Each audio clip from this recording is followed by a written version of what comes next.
বিপর্যয় আমফানের রেশ কাটিয়ে জীবনে মূল স্রোতে ফেরার লক্ষ্যে সুন্দরবনের আদিবাসী মহিলারা সুন্দরবনে পরিযায়ী শ্রমিকদের বিনামূল্যে সেলাই মেশিন প্রদান ও সেলাই কর্মশালার আয়োজন করা হলো যে গ্রামে। সেই গ্রামের নামটি নাজাট।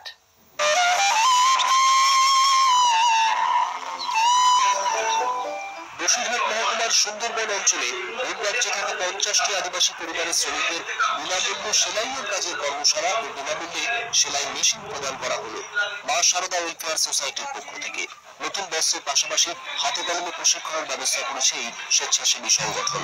সন্দেশখালী ন্যাজাটের কমিউনিটি হলে আদিবাসী মহিলাদের সেলাই মেশিনের পাশাপাশি নতুন বস্ত্র দিয়ে হাতে কলমে প্রশিক্ষণের ব্যবস্থা করে এই সংগঠন। এই পরিবারগুলি যাতে নিজেদের কর্মসংস্থান করে জীবিকা নির্বাহ করতে পারে, তাই এই অভিনব উদ্যোক্তাদের।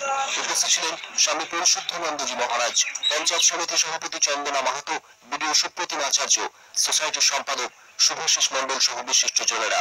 এখানে একদিকে কোভিড আর একদিকে আমফান দিয়ে সাহসী আক্রমণে এখানকার মানুষের জীবিকা নেই বললেই চলে।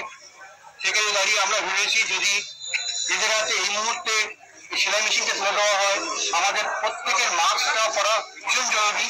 মাস্কের একটা ডিমান্ড আছে। তারা ঘরে বসে সোশ্যাল ডিস্টেন্সিং মেনটেন করে ঘরে বসে যদি মাস্ক তারা তৈরি করে এবং সেটাকে যদি ঘরে বসেই বিক্রি করে, বাজারে না গিয়ে ঘর থেকেই বিক্রি করতে পারে, তাহলে জীবিকার একটা সংস্থান তৈরি হয়।